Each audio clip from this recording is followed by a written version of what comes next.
On the News Express, in a bid to improve safety on waterways, President Bola Tinubu orders comprehensive investigation into recurring fatal boat mishap. Minister of Industry, Trade and Investment says Nigeria and India on track for improved trade relations. Plus, Minister begins assessment meeting with Sports Federation towards aimed at sector's development. Hello and a very warm welcome to all our viewers in Nigeria and around the world to Global TV News Express, live in Nigeria's capital, Abuja. I am Fauziya Lukman. President Bola Tinubu has called for a thorough and comprehensive investigation into the recurring tragedy of fatal boat incidents across the nation. This is contained in a statement by Ajuri Ngilali, Special Advisor to the President on Media and Publicity on Tuesday in Abuja. Tinubu said government agency would be held accountable for any regulatory or safety lapses, urging that comprehensive safety measures and enforcement must be carried out on boating activities in the country. The President directed various government agencies, including law enforcement, maritime safety and transportation safety authorities, to collaborate in identifying the causes of these unfortunate and preventable disasters. Tinubu extended his heartfelt condolences to the families of victims who lost their lives in the recent boat mishap in Mokwa local government area of Niger State and Gurin village in Fufure local government area of Adamawa State. Vice President Kashim Shettima has restated the commitment of President Bola Tinubu to prioritize the welfare of Nigerians in its programs and policies. The Vice President stated this on Monday at the flag-off ceremony for the distribution of palliatives worth 5.1 billion naira by the Sokoto State government, adding that the President is committed to alleviating poverty among the vulnerable.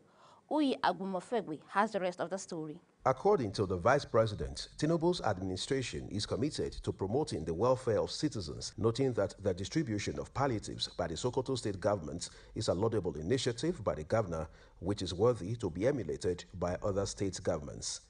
It gives me a great deal of pleasure and privilege to be here with you on behalf of my principal, President Bola Ahmed Tinubu, to plug up the people-friendly initiatives of Governor Ahmed Aliu Sokoto and his team. There can never be development without peace, and in the same vein, there can never be peace without development. So the investments by His Excellency on providing support to the security establishment is a welcome development. It will assist our security agencies to perform their duties optimally and boost their morale. Earlier in his remarks, Sokoto State Governor Ahmed Aliu said the distribution of palliatives is to address the plight of the people, especially the poor. He added that his administration has decided to assist the security agencies in tackling security challenges in the state. He also noted that 5.1 billion naira was spent on the procurement of grains for distribution free of charge to the people, irrespective of their religion or party affiliation. The event also featured unveiling of a transportation scheme by the state government comprising provision of 20 Toyota Camry cars exclusively for use by women, as well as 50 mass transit buses for intercity transportation service at affordable rates. Uyi Agmofwegbe, reporting for Global Television News. As part of efforts to improve road infrastructure in the Federal Capital Territory, the FCT Minister Nyesom Wike has flagged off the resurfacing rehabilitation of existing roads and remedial works on bridges within the Federal Capital City. Carrying out the flag-off exercise in the Gariki 2 district of the FCT on Monday, Wike disclosed that the road resurfacing rehabilitation project in the district falls under Phase 1 of the project, adding that the work would also commence in the entire Gariki district in the next few weeks. According to the minister, the provision of road infrastructure is one of the many benefits that President Bola Tinubu has promised residents of the FCT, adding that other aspects of development in the FCT will also be addressed in due course under the renewed hope agenda of the president. The Acting Inspector General of Police, Olukayode Egbetokun, has announced, in line with the Firearms Act and other extant laws, in the interest of the public safety and general security, establishment of an ad hoc committee tasked with the comprehensive review of firearms licensing and regulations by the Nigerian police.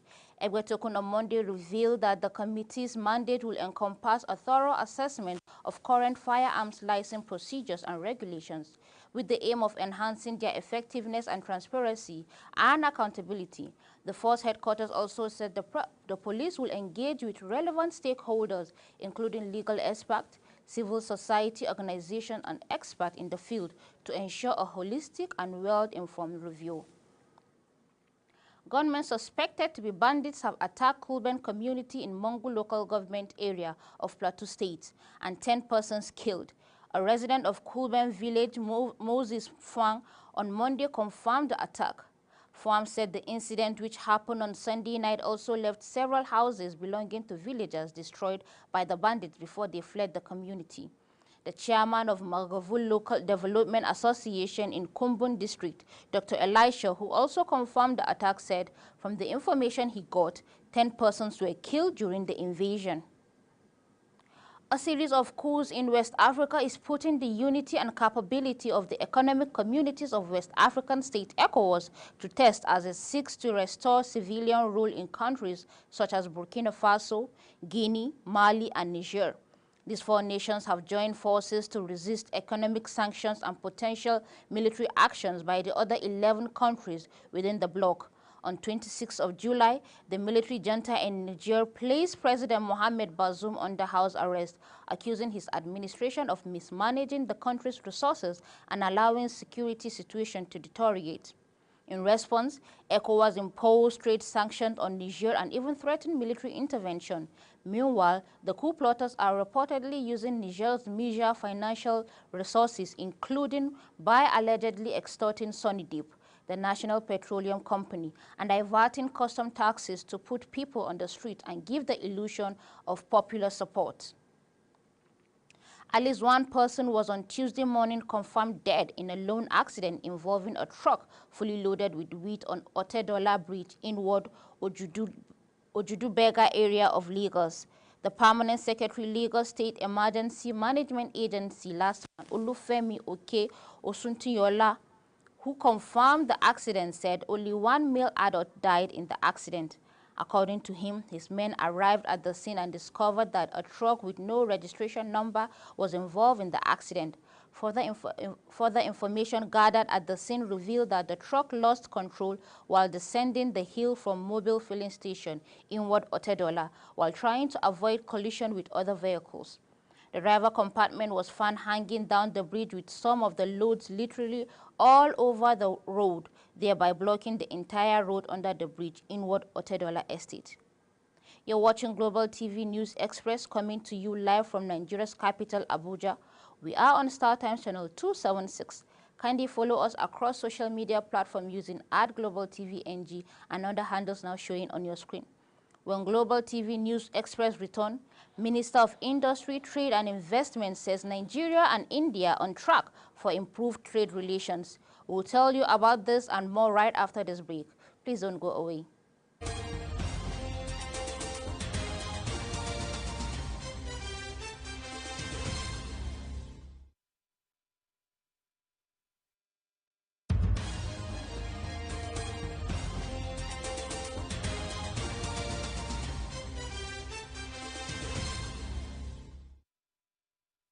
Welcome back. This is Global Television bringing you live broadcasts of the News Express from the nation's capital, Abuja. The Minister of Industry, Trade and Investment, Dr. Doris Uzoka Aniti, says Nigeria is exploring ways to improve trade and investment relations with India, stating that she is wooing various Indian entrepreneurs who are already doing business in Nigeria. The minister, who is in the company of President Bola Tinubu on the Nigerian team in the ongoing G20 summit in India, said during the bilateral meeting with the Indian Minister of Commerce and Industry, Piyush Goyal. In a statement, Uzoka Aniti said the trip has been fruitful, adding that Nigerians have reasons to be proud of the delegation's achievement in the Asian nation. She also said that Nigeria signed an agreement between Infrastructure Corporation of Nigeria Limited, also called the InfraCorp, and Invest India. The ministry stated that Nigeria has 130 Indian companies that are active in the country, including manufacturing, hospitality, oil and gas, as well as the health sector.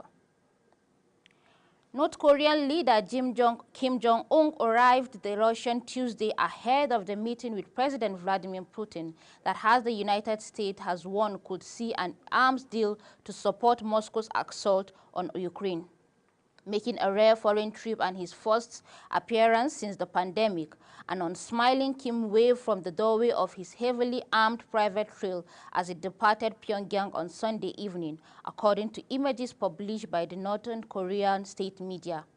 The White House warned last week that North Korea would pay a price if it supplies Russia with weaponry for the conflict in Ukraine. Defying the warnings, Kim left North Korea for Russia on Sunday, according to the official Korean Central News Agency, KCNA. On Tuesday, Russia State News Agency RIA Novosti says Kim had crossed the border with images showing the train with dark green carriages being pulled along a track by a Russian railway locomotive. At least 150 people have died after a powerful storm caused severe flooding in eastern Libya. Storm Daniel made landfall in the North African nation over the weekend, prompting authorities to declare a state of extreme emergency last week. It killed a dozen people in Europe. Several Libyan army personnel have gone missing during an ongoing rescue efforts. Officials in eastern Libya have imposed a curfew while schools and shops have been ordered to close down. Storm Daniel has affected the eastern cities of Benghazi and Sousse, as well as Derna and Al-Muraj. The western city of Misrata was also among those hit by the floods. The Prime Minister of the rival internationally recognized government in the capital, Tripoli, Abdul Hamid Bieba, said on Sunday he had directed all state agencies to immediately deal with the damage and floods, while the United Nations in Libya said it was following the storm closely and will provide urgent relief assistance in support of response efforts at local and national levels. The Central Bank of Nigeria may be asked to withdraw its audited annual financial reports, which were released last month. This came after a team investigating the Apex Bank discovered discrepancies and irregularities in the financial accounts. In August, the CBN revealed its financial accounts for the years 2016 to 2022 amid an ongoing probe of financial services sector regulatory by the special investigator appointed by President Bola Ahmed Tinubu. According to findings, the CBN special investigator is working with a team of accountants, auditors, and forensic accountants to carry out the investigation. Multiple sources close to the investigation says a presidential approval will soon be obtained to enable the relevant agency, FRC, to order the CBN to withdraw the controversial financial accounts. Top sources close to the special investigator and his team said while the CBN financial accounts were not prepared using the International Financial Reporting Standards 9, which demands full disclosure of all financial transactions, the Apex Bank allegedly used guidelines purportedly obtained from the FRC in a controversial manner to prepare the financial accounts. In a bid to complete the federal government's effort to improve the economy and create more jobs, a group of partners in the Micro, Small, Medium Enterprises MSME space out are set to execute various SMME-focused interventions targeting 1.3 million beneficiaries across 17 states and FCs.